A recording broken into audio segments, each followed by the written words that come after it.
नमस्ते साथियों, आज नए टॉपिक में आपका स्वागत है। टॉपिक है लोकसभा। क्या आप जानते हैं लोकसभा को लोकसभा ही क्यों कहते हैं? लोकसभा में निर्वाचित होने के लिए किस उम्र की आवश्यकता होती है? लोकसभा में जाने के लिए क्या क्या मापदंड होते हैं? अगर नहीं जानते हैं आप तो आइए आज के वीडियो में हम आपको एक एक टॉपिक के बारे में बताते हैं कि आखिरकार लोकसभा क्या है। चलो शुरू करते हैं लोकसभा के बारे में। लोकसभा का गठन 17 अप्रैल 1952 को किया गया था, परंतु प्रथम बैठक जो लोकसभा की प्रथम बैठक हुई थी वह 13 मई 1952 को हुई। लोकसभा को जब लोकसभा थी तो लोकसभा को पहले प्रारंभ में जनता का सदन के नाम से जाना जाता था। लोकसभा नहीं कहते थे पहले इसको जनता के सदन के नाम से जाना जाता था। लोकसभा कब पड़ा इसका नाम? लोकसभा 14 मई 1954 को तत्कालीन राष्ट्रपति डॉक्टर राजेंद्र प्रसाद ने जनता के सदन से नाम बदलकर लोकसभा किया गया। जो हमारे राष्ट्रपति थे राजेंद्र प्रसाद ने 14 मई 1954 से इस जनता के सदन का नाम लोकसभा रखा। जब से लगा करके वर्तमान तक हम इसको लोकसभा कहते हैं। यह संसद का एक अभिन्न अंग है। संसद तीन चीज़ों से मिलकर बनता है: राष्ट्रपति, राज्यसभा और लोकसभा। इन तीनों से मिलकर के संसद बनता है। राज्यसभा को उच्च सदन कहते हैं, लोकसभा को निम्न सदन कहते हैं। तो यह लोकसभा संसद का निम्न सदन है। इसको हम जनता का सदन, लोकप्रिय सदन, चर्चित सदन या अस्थायी सदन भी कहते हैं। अस्थायी सदन क्यों कहते हैं? क्योंकि इसमें प्रत्येक 5 वर्ष में चुनाव होते हैं, जबकि राज्यसभा में कोई चुनाव नहीं होता है। वहाँ सिर्फ मेंबर चुन करके जाते हैं जिनका कार्यकाल होता है 6 वर्ष, 6 वर्ष, और वहाँ प्रत्येक 2 वर्ष में 1/3 सदस्य बदलते रहते हैं। इसलिए उसको स्थायी सदस्य कहते हैं। राज्यसभा कभी भंग नहीं होती है, लोकसभा भंग भी हो सकती है। लोकसभा के जो सदस्य होते हैं यहाँ पर वो जनता का प्रतिनिधित्व करते हैं। लोकसभा के जो सदस्य होते हैं उनको हम सांसद कहते हैं और उनको एमपी भी कहते हैं, मेंबर ऑफ पार्लियामेंट भी उनको कहते हैं। लोकसभा की अधिकतम सीटें 550 हो सकती है। जो 550 सीटें हैं वह 1971 की जनसंख्या पर आधारित हैं और 2026 यानी कि अगले वर्ष तक यह यथावत रहेगी। वर्तमान में लोकसभा की सदस्य संख्या 553 है, जिसमें से 524 सदस्य राज्यों से निर्वाचित होकर के आते हैं। कौन कौन से राज्य? जैसे राजस्थान है, उत्तर प्रदेश है, बिहार है, महाराष्ट्र है, छत्तीसगढ़ है, तेलंगाना, ऐसे राज्यों से निर्वाचित होकर के 524 सदस्य आते हैं। बाकी जो 19 केंद्र शासित प्रदेशों से आते हैं।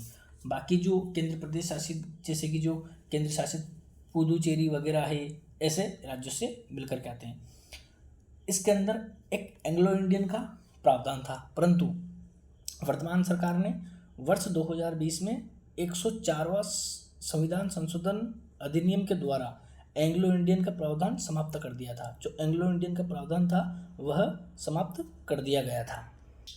क्या आपको पता है लोकसभा में जब सदस्य बन जाते हैं तो वह किस भाषा में अपना विचार रख सकते हैं या अपने जो संसद के क्षेत्र होता है, संसदीय क्षेत्र की मांगे रख सकते हैं? तो संसदीय क्षेत्र की मांग सिर्फ 2 भाषा में रखी जाती है, हिंदी या इंग्लिश। अगर किसी सांसद को हिंदी या इंग्लिश नहीं आती है, अमूमन आती है, परंतु अगर मान लिया जाए नहीं आती, तो जो लोकसभा का अध्यक्ष होता है, लोकसभा के अध्यक्ष की अनुमति लेकर के वह दूसरी भाषा में भी अपना संवाद कर सकता है। अब करते हैं हम लोकसभा के जो सदस्य होते हैं उनके सदस्यों की क्या योग्यता होती है। सबसे पहली बात, वह भारत का नागरिक हो। यह बात अनुच्छेद 84 में कही गई है। वह 25 वर्ष की आयु पूर्ण कर चुका हो। लोकसभा का सदस्य बनने के लिए 25 वर्ष की आयु होती है और राज्यसभा का सदस्य बनने के लिए 35 वर्ष की आयु होती है। लोकसभा के निर्वाचन के लिए नामांकन पत्र भारत के किसी नागरिक द्वारा जिसका नाम किसी निर्वाचन क्षेत्र के मतदाता सूची में है दाखिला किया जा सकता है। यह अधिनियम 1951 के अनुसार है। फिर एक इम्पोर्टेंट बात, वह मानसिक रूप से विकृत ना हो। ऐसा नहीं कि वो ये सारी शर्तें तो पूरी करता है परंतु मानसिक रूप से विकृत हो, वह मानसिक रूप से भी स्वस्थ होना चाहिए, यह भी इसकी एक प्रमुख शर्त है। क्या आप जानते हैं एक लोकसभा सदस्य जब चुनाव लड़ता है तो चुनाव में खर्च भी होता है, पैसे भी खर्च होते हैं, चुनाव की रैलियाँ, प्रचार प्रसार, बैनर वगैरह, गाड़ी घोड़े सब मिला करके। तो क्या यह पैसा उसको केंद्र सरकार देती है या स्वयं करता है, या आखिरकार यह पैसा कहाँ से मिलता है? तो लोकसभा चुनाव 2024 में सांसद प्रत्याशियों द्वारा चुनाव में खर्च की सीमा 70 लाख से बढ़, पहले 70 लाख रुपए खर्च कर सकता था एक सांसद अपने चुनाव प्रचार में, परंतु अब इसको बढ़ा करके 95 लाख तक कर दिया गया है कि 95 लाख रुपए तक एक सांसद खर्च कर सकता है। इसके बाद में सदस्यों का चुनाव, लोकसभा सदस्यों का निर्वाचन प्रादेशिक प्रतिनिधित्व प्रणाली के आधार पर एकल निर्वाचन क्षेत्र में जनता द्वारा प्रत्यक्ष रूप से किया जाता है। लोकसभा जो सदस्य होता है उनका जो चुनाव है जनता करती है और एकल निर्वाचन क्षेत्र में होता है। सदस्यों का निर्वाचन जनता द्वारा सार्वभौमिक वयस्क मताधिकार के आधार पर गुप्त मतदान द्वारा होता है। इसमें प्रत्येक व्यक्ति के मत का मूल्य एक समान है। चुनाव में 18 वर्ष से अधिक आयु के पंजीकृत मतदाता शामिल हो सकते हैं। जिनकी आयु 18 वर्ष हो चुकी है वह लोग इसमें वोट दे सकते हैं। अब यहाँ पर एक बात आती है कि जो 18 वर्ष से जो पूर्ण हो जाते हैं वह लोग इसमें चुनाव में भाग ले सकते हैं। तो क्या यह पहले भी था कि 18 वर्ष, जब हमारा संविधान 26 जनवरी 1950 को जब लागू हो गया था तो क्या उस समय भी 18 वर्ष ही था? नहीं, ऐसा नहीं है। यह पहले 18 की बजाय 21 वर्ष था। 21 वर्ष जो पूर्ण कर लेता वही सिर्फ इसमें चुनाव में भाग ले सकता था। परंतु 1989 में पूर्व मतदान की आयु 21 वर्ष थी, परंतु 61वें संविधान संशोधन अधिनियम 1989, कई बार ये प्रश्न आया है कि मतदाता की उम्र 21 वर्ष से घटाकर 18 वर्ष कब की गई। जो भी रीट का पेपर निकला है 2024 वाला जो भी हुआ था उसमें भी ये प्रश्न आया था कि 18 वर्ष से घटाकर 21 वर्ष से घटा करके 18 वर्ष जो मतदान की उम्र की गई है, कौन सा संविधान संशोधन था? तो 61वां संविधान संशोधन था जो कि वर्ष 1989 में हुआ था। प्रथम आम चुनाव, जो भारत के जो प्रथम आम चुनाव थे, प्रथम आम चुनाव 1951-52 में हुए। चुनाव में वह व्यक्ति जीतता है जिसको सर्वाधिक मत प्राप्त होते हैं। इस चुनाव प्रणाली को first past the post system या पहले खंबा छूने की पद्धति कहते थे। अगर पूछ लिया जाए कि जो 1951-52 में जो चुनाव होते थे, जीतने वाले सर्वाधिक मत प्राप्त होते, इस चुनाव प्रणाली को क्या कहते थे? तो इस चुनाव प्रणाली को first past the post system या खंबा छूने वाली पद्धति के नाम से जाना जाता था। United kingdom first past the post निर्वाचन प्रणाली का अनुसरण करता है। जो यूनाइटेड किंगडम वह भी फर्स्ट पास्ट द पोस्ट निर्वाचन प्रणाली का अनुसरण करता है। अब बात करते हैं लोकसभा के गठन की। लोकसभा का गठन किस प्रकार से होता है? लोकसभा का गठन किस प्रकार से किया जाता है? लोकसभा का गठन अनुच्छेद 81 के अंतर्गत किया जाता है। संविधान के अनुच्छेद 81 में लोकसभा के गठन का प्रावधान किया गया है। लोकसभा के गठन का प्रावधान अनुच्छेद 81 में किया गया है। अनुच्छेद 81 क यानी अनुच्छेद 81(1), अनुच्छेद 81(1) के अनुसार सभी राज्यों की अधिकतम सदस्य संख्या 530 से अधिक नहीं हो सकती। जो अनुच्छेद 81(a) या 81 क जिसको हम कहते हैं, उसमें सभी राज्यों की अधिकतम सदस्य संख्या 530 से अधिक नहीं हो सकती है। यह बात अनुच्छेद 81 क में बोली गई है। फिर इसके बाद में आता है अनुच्छेद 81 ख के अनुसार संघ राज्य क्षेत्रों से 20 से अधिक प्रतिनिधित्व नहीं होंगे। संघ राज्य क्षेत्र जैसे कि दिल्ली केंद्र प्रदेश राज्य है। पुदुचेरी, दमनदीप ये ऐसे हैं, जैसे कि अंडमान निकोबार, इस प्रकार से।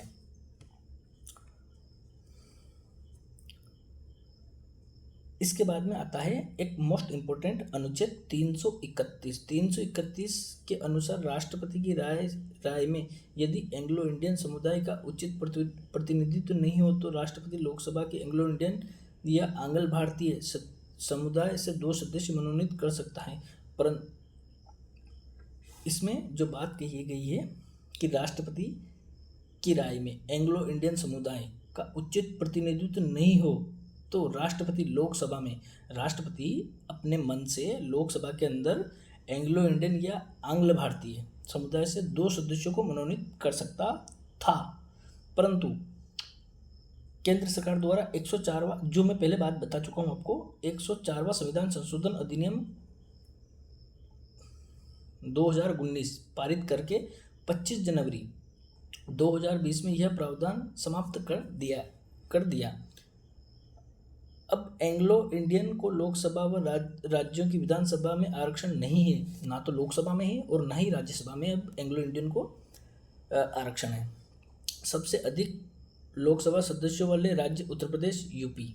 सबसे अधिक लोकसभा सदस्य, ये प्रश्न भी कई बार आया है कि भारत के अंदर सर्वाधिक लोकसभा सीट कहाँ पर है, तो किस राज्य में सर्वाधिक लोकसभा सीट उत्तर प्रदेश में कितनी है? 80। इसके पश्चात महाराष्ट्र 48, फिर पश्चिम बंगाल 42, फिर आता है बिहार 40, फिर आता है तमिलनाडु 39। अगर इसमें कभी कभी क्रम भी पूछ लेते हैं कि घटते क्रम में बताइए लोकसभा सदस्यों की कहाँ पर कितनी सीट है, घटते क्रम में बताइए, तो पहले उत्तर प्रदेश, फिर महाराष्ट्र, फिर पश्चिम बंगाल, फिर बिहार, फिर तमिलनाडु राज्य आता है। इसके बाद में केंद्र शासित प्रदेश में दिल्ली है, जम्मू कश्मीर है, लद्दाख है, पुदुचेरी है, दादर नागर हवेली है तथा दमनदीप है। तो इसमें दिल्ली में 7 सीटें हैं, जम्मू कश्मीर में 5 है, लद्दाख में 1 है, पुदुचेरी में 1 है, दादर नागर हवेली तथा दमन व दीप में 2 है। और अन्य केंद्र शासित प्रदेशों में प्रत्येक में 1-1 लोकसभा सीट है और जो बाकी उनमें 1-1 सीट है। वर्तमान में केंद्र शासित प्रदेशों की लोकसभा में सीट, जितने भी केंद्र शासित प्रदेश है, अगर पूछ लिया जाए कि सभी केंद्र प्रदेश शासित राज्यों से लोकसभा में कितनी सीट हैं, तो कितनी सीट है? 19। मूल संविधान में लोकसभा की अधिकतम सीटें 500 निर्धारित की गई। 7वें संविधान संशोधन 1956 के द्वारा लोकसभा की सदस्य संख्या 525 की गई। 31वें संविधान संशोधन 1972 के द्वारा सदस्य संख्या 545 की गई। गोवा, दमन व दीप पुनर्गठन अधिनियम 1987 के द्वारा यह सदस्य संख्या 552 की गई। केंद्र शासित प्रदेश जम्मू की 5 सीटें व लद्दाख की 1 सीट हैं, इसलिए लद्दाख जम्मू कश्मीर केंद्र शासित प्रदेश की सामूहिक 6 सीटें हो गई। आरक्षण संविधान के अनुच्छेद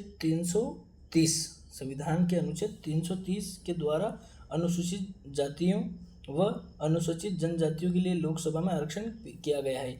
और यही प्रश्न जो अभी मैं बताने जा रहा हूँ आपको, यह प्रश्न रीट में आया था कि अनुसूचित जातियों के लिए लोकसभा में कितनी सीटें आरक्षित है, तो कितनी है? 84 यानी कि 84।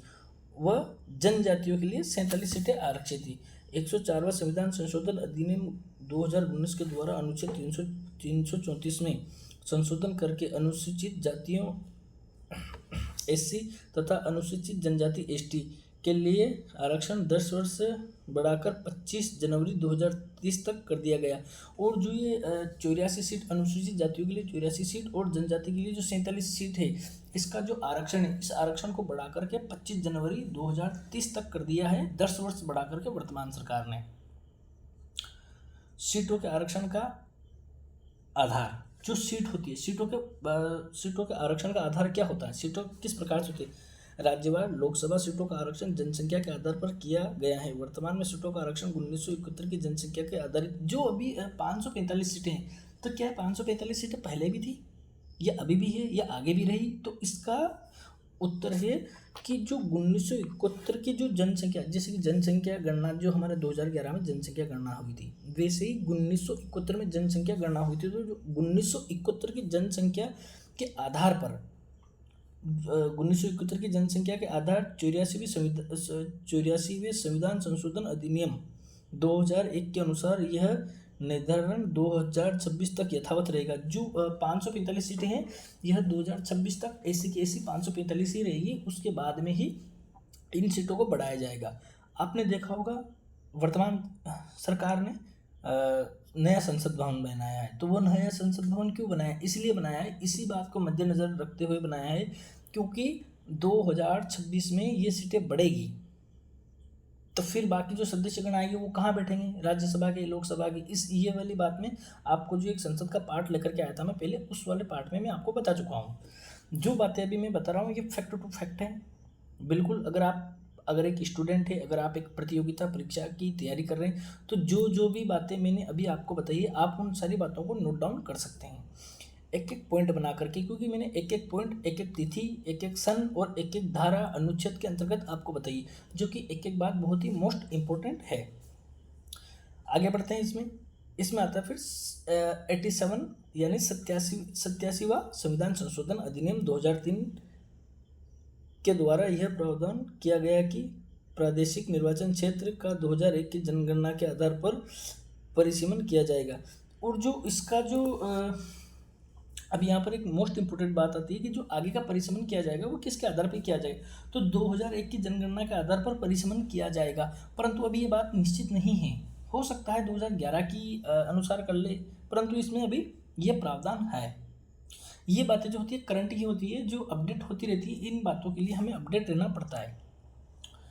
आगे बढ़ते हैं। उस टाइम देखते हैं सदस्य संसद को यह प्राधिकार प्राप्त है कि वह सीटों के आवंटन की रीति का निर्धारण परिसीमन के द्वारा करे। इसी के तहत संसद द्वारा 1952, 62, 1972 व 2000 में परिसीमन आयोग का गठन किया गया। जम्मू कश्मीर पुनर्गठन अधिनियम लागू होने के बाद में मार्च 2020 में न्यायमूर्ति रजना प्रकाश देसाई की अध्यक्षता में जम्मू कश्मीर हेतु परिसीमन आयोग गठित किया गया। अब इसमें एक प्रश्न यहाँ बनता है कि जो जम्मू कश्मीर है, जम्मू कश्मीर से जो धारा जो 370 थी वो हटा दी गई थी। उसके बाद में जो मार्च 2020 में जो जम्मू कश्मीर पुनर्गठन अधिनियम लाया गया था, तो उसमें जो उसको पुनर्गठन अधिनियम के अध्यक्ष कौन थे? तो इसमें अध्यक्ष न्यायमूर्ति रजना प्रसाद देसाई की अध्यक्षता में जम्मू कश्मीर हेतु परिसीमन आयोग का गठन किया गया था, जिसमें जम्मू कश्मीर की विधानसभा में 107 से बढ़ाकर 100 विधानसभा की सीट पहले जम्मू कश्मीर में 107 थी, 107 से बढ़ाकर के इसको 114 रखी गई। क्षेत्रफल की दृष्टि से देश का सबसे बड़ा लोकसभा क्षेत्र लद्दाख है। अगर ये भी पूछ लिया जाता है कि सबसे बड़ा जिला कौन सा है, तो गुजरात का कच्छ है। और अगर विधानसभा की दृष्टि से पूछ लिया जाता है तो वह लद्दाख है। क्षेत्रफल में वो है, और ये क्षेत्रफल की दृष्टि से सबसे बड़ा लोकसभा क्षेत्र लद्दाख है। इसके बाद बाड़मेर, फिर कच्छ, फिर अरुणाचल प्रदेश व पश्चिम में आते हैं। क्षेत्रफल की दृष्टि से सबसे छोटा लोकसभा क्षेत्र चांदनी चौक दिल्ली है। अब बड़ा तो मैंने बता दिया आपको कि लद्दाख है। अब अगर छोटा पूछ ले क्षेत्रफल की दृष्टि से, तो क्षेत्रफल की दृष्टि से दिल्ली का जो चांदनी चौक है, चांदनी चौक, वह चांदनी चौक लोकसभा सीट, यह सबसे छोटी है। इसमें एक और आती है गणपूर्ति कोरम। गणपूर्ति कोरम क्या होता है कि अभी मैं आपको बताता हूँ। गणपूर्ति कोरम अनुच्छेद 100 सी सदन में किसी बैठक शुरू करने के लिए निश्चित सदस्यों की संख्या गणपूर्ति कहते हैं। गणपूर्ति, जैसे कि आज लोकसभा की बैठक बुलाई, तो लोकसभा की बैठक तो बुला ली। अब मान लीजिए 5 मेंबर आए, बाकी आए नहीं, 10 आए, 20 आए, 30 आए, बाकी आए नहीं। तो ऐसी स्थिति में किस तरीके से बैठक की जाएगी। तो इसके लिए भी पहले से ही संविधान में एक नियम बना रखा है। वह नियम में आपको उसी नियम को गणपूर्ति कोरम कहते हैं। गणपूर्ति यानी कि गण यानी आमजन, सॉरी, जो सांसद लोग होते हैं उनको कहते हैं गण, उनकी पूर्ति। तो इसमें बताया गया है लोकसभा या राज्यसभा की सीटों के लिए गणपूर्ति 1/10 होनी चाहिए। यानी कि जैसे कि मान लीजिए कि लोकसभा में 100 सदस्य गण हैं, तो 100 में से 10 का आना अनिवार्य है। अब 545 है तो 545 का आप 1/10 निकाल सकते हैं कि कितने होने चाहिए। अर्थात लोकसभा के लिए 55 सदस्य और राज्यसभा के लिए 25 सदस्य उपस्थित होना आवश्यक है। 545 जैसे कि मैं भी आपको बता रहा था 100 पे 10 यानी कि 500 पे 50 और 45 ऊपर है तो 45 का 5 यानी कि 50 हो गए, तो ये 55 हो गए। तो 55 सदस्य जब तक लोकसभा के अंतर्गत नहीं आएंगे, जब तक लोकसभा की बैठक शुरू नहीं हो सकती है। और वहीं 250 में से 25 सदस्य जब तक राज्यसभा में नहीं आएंगे, वहाँ की उपस्थिति काउंट नहीं होगी और बैठक शुरू नहीं होगी। अनुच्छेद 100/4 के अनुसार कोरम पूरा न होने पर सदन का अध्यक्ष सभापति जब तक गणपूर्ति न हो जाए सदन को स्थगित या अधिवेशन को निलंबित कर सकता है। अब यहाँ पर एक महत्वपूर्ण प्रश्न आता है। अगर पूछ लिया जाए कि लोकसभा या राज्यसभा में गणपूर्ति ना होने के बावजूद अगर गणपूर्ति नहीं हुई है, तो इस स्थिति में इस सदन को स्थगित या अधिवेशन को निलंबित कौन कर सकता है? राष्ट्रपति, प्रधानमंत्री, सदन का अध्यक्ष जिसको हम सभापति कहते हैं, मतलब सभापति राज्यसभा में कहते हैं, और सदन का अध्यक्ष लोकसभा में कहते हैं, वह, या फिर एक महान्यायवादी या कुछ भी, या सुप्रीम कोर्ट का मुख्य न्यायाधीश। 4 ऑप्शन दे दिया। तो इसको स्थगित या अधिवेशन सिर्फ और सिर्फ लोकसभा में तो लोकसभा अध्यक्ष और राज्यसभा में राज्यसभा सभापति ही कर सकता है, और राज्यसभा का सभापति सिर्फ उपराष्ट्रपति ही होता है। लोकसभा का अध्यक्ष, अब हम बात करते हैं लोकसभा के अध्यक्ष की। लोकसभा का अध्यक्ष लोकसभा की कार्यवाही के संचालन के लिए लोकसभा का एक अध्यक्ष और एक उपाध्यक्ष होता है। इसका प्रावधान अनुच्छेद 93 और 97 के अंतर्गत किया गया है। जब कभी अध्यक्ष अपने पद पर नहीं होते हैं तो उनके सभी कार्य उपाध्यक्ष द्वारा किए जाते हैं। संविधान के अनुच्छेद 93 के अंतर्गत लोकसभा अपने सदस्यों में से किसी एक अध्यक्ष और एक उपाध्यक्ष का चयन करता है। अध्यक्ष व उपाध्यक्ष का चयन मतदान पद्धति से होता है। लोकसभा अध्यक्ष के चुनाव की तिथि राष्ट्रपति निर्धारित करते हैं। लोकसभा का अध्यक्ष जब बनता है तो लोकसभा का अध्यक्ष की जो तिथि होती है वह कौन? राष्ट्रपति निर्धारित करते हैं। अनुच्छेद 95 के अनुसार जब कभी अध्यक्ष का पद रिक्त होता है तो उपाध्यक्ष लोकसभा की बैठकों का अध्यक्षता करता है। जब भी लोकसभा अध्यक्ष अगर उपस्थित होता है तो उसकी अनुपस्थिति में उपाध्यक्ष लोकसभा की बैठकों की अध्यक्षता करता है। आर्टिकल 94 के अनुसार जब अध्यक्ष व उपाध्यक्ष लोकसभा के सदस्य नहीं रहते हैं, उनका पद रिक्त हो जाता है। लोकसभा अध्यक्ष द्वारा लोकसभा के प्रश्नों की स्वीकृतता का फैसला करते हैं। शपथ लोकसभा अध्यक्ष व उपाध्यक्ष दोनों लोकसभा के निर्वाचित सदस्य होते हैं। दोनों ही साधारणतः सदस्य के रूप में शपथ ग्रहण करते हैं। वे अलग से अध्यक्ष या उपाध्यक्ष से पद की शपथ ग्रहण नहीं लेते हैं, अर्थात वे अपने पद की शपथ नहीं लेते हैं। वेतन, अब बात करते हैं लोकसभा के अध्यक्ष की वेतन। लोकसभा अध्यक्ष व उपाध्यक्ष को संसद द्वारा निर्धारित विधि के अनुसार वेतन व भत्ते दिए जाते हैं। वर्तमान में अध्यक्ष को भारत की संचित निधि, अब ये पूछ लिया जाता है कि जो लोकसभा अध्यक्ष को जो वेतन मिलता है वो वेतन कहाँ से मिलता है? तो यह वेतन संचित निधि से मिलता है। और कितना मिलता है? 4 लाख रुपये महीना। 4 लाख रुपये महीना मिलता है लोकसभा अध्यक्ष को। पद पर रहते हुए उनके वेतन और भत्तों में कोई कमी नहीं की जा सकती जब तक वह पद पे हैं, जब तक उनके वेतन और भत्तों में कोई भी कमी नहीं की जा सकती। त्यागपत्र, अब लोकसभा अध्यक्ष अगर मान लीजिए लोकसभा अध्यक्ष है, अगर लोकसभा अध्यक्ष को अगर मन हो गया कि भाई मुझे तो इस्तीफा देना है, या कोई भी विशेष कारण आ गया, कोई अनहोनी हो गई, आकस्मिक निधन हो गया, कोई भी बात हो सकती है, तो त्यागपत्र। अनुच्छेद 94 क, अध्यक्ष अपना त्यागपत्र उपाध्यक्ष को देता है। अब यहाँ पर बहुत सारे गड़बड़ कर देते हैं कि यार लोकसभा अध्यक्ष है तो हो सकता है वो राष्ट्रपति को देते होंगे त्यागपत्र, ज़्यादा दिमाग लगाएंगे तो प्रधानमंत्री तक आ जाएंगे, पर वह कभी इस बात को नहीं सोच सकते हैं कि उपाध्यक्ष को अपना वह इस्तीफा देते हैं। और मान लिया जाए कि जैसे कि जो उपाध्यक्ष होता है उसको त्यागपत्र दिया जाता है, और जो उपाध्यक्ष होता है वह अध्यक्ष को देता है। अध्यक्ष कौन? जो लोकसभा अध्यक्ष के द्वारा ही एक दो और बनाए जाते हैं, अध्यक्ष और उपाध्यक्ष, वह उपाध्यक्ष अध्यक्ष को देता है।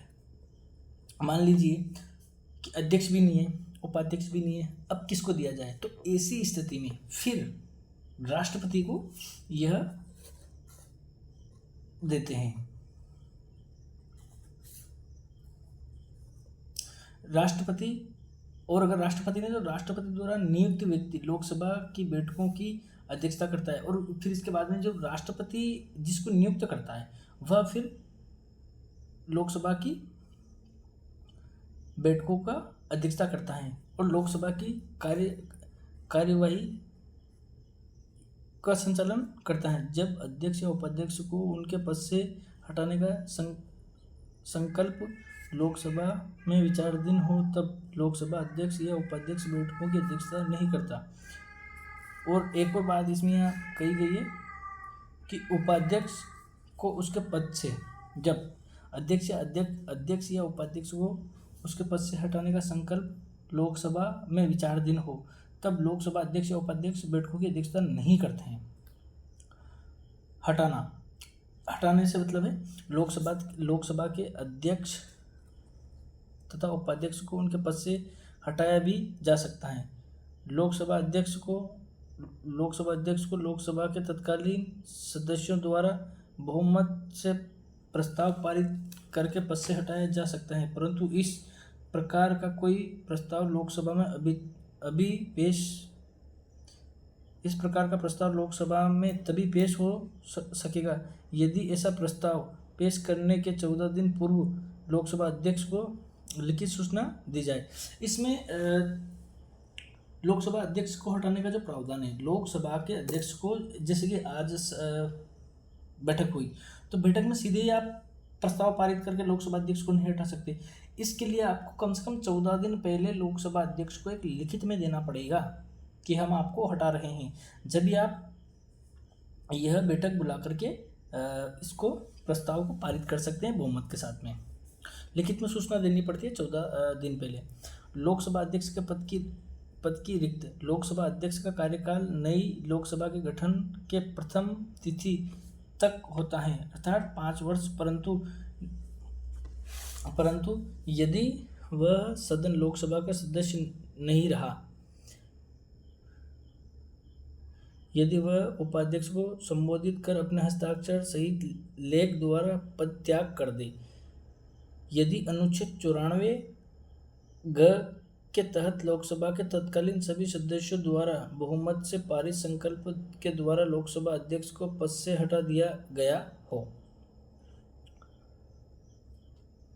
प्रथम लोकसभा अध्यक्ष जीवी मावलंकर यानी कि गणेश वासुदेव मावलंकर थे। प्रथम लोकसभा अध्यक्ष कौन थे? ये प्रश्न रेलवे का फेवरेट है प्रश्न। रेलवे ने कई बार इस प्रश्न को पूछ रखा है कि लोकसभा के प्रथम अध्यक्ष कौन थे, तो इसमें गणेश वासुदेव मावलंकर थे। वर्तमान में 18वीं लोकसभा के अध्यक्ष ओम बिरला हैं, जो कोटा बूंदी संसदीय क्षेत्र से भारतीय जनता पार्टी से आते हैं। प्रथम महिला, ये प्रश्न भी कई बार रेलवे और एसएससी का तो फेवरेट है। रेलवे ने कई बार ये पूछ रखा है कि प्रथम महिला लोकसभा अध्यक्ष कौन थी, तो मीरा कुमारी जी थी। नीलम संजीव रेड्डी एक ऐसे लोकसभा अध्यक्ष थे जो बाद में भारत के राष्ट्रपति निर्वाचित हुए। जो नीलम संजीव रेड्डी जो थे वह एकमात्र एक ऐसे लोकसभा अध्यक्ष थे जो बाद में राष्ट्रपति भी निर्वाचित हुए। कई बार ये भी पूछ लिया जाता है कि ऐसे लोकसभा अध्यक्ष का नाम बताइए जो बाद में राष्ट्रपति भी बने हो। तो ऐसे जो राष्ट्रपति है वह नीलम संजीव रेड्डी जी हैं। लोकसभा अध्यक्ष के कार्य व शक्तियाँ, लोकसभा जो अध्यक्ष होते हैं उनकी कार्य व शक्तियाँ। तो लोकसभा के अध्यक्ष व शक्तियाँ, विधेयक के धन विधेयक का निर्धारण करना, संयुक्त बैठक अध्यक्षता आहूत करना, निर्णायक दल बदल निर्णय, न्यायिक समीक्षा संभव, संसदीय समिति अध्यक्ष नियुक्त करता है। एक आपने सुना होगा प्रोटेम स्पीकर यानी कि अस्थायी अध्यक्ष। यह कौन होता है अस्थायी अध्यक्ष? चुनाव के पश्चात नई लोकसभा के लिए राष्ट्रपति द्वारा एक अस्थायी अध्यक्ष प्रोटेम स्पीकर नियुक्त किया जाता है जो प्राय लोकसभा का वरिष्ठतम सदस्य होता है। प्रोटेम स्पीकर उसी को बनाया जाता है जो उस लोकसभा का एक वरिष्ठतम सदस्य हो। प्रोटेम स्पीकर को स्थायी अध्यक्ष के समान ही शक्तियां होती है। जो प्रोटेम स्पीकर होता है उसको एक जो स्थायी अध्यक्ष के द्वारा ही प्रोटेम स्पीकर को स्थायी शक्तियां प्राप्त होती हैं।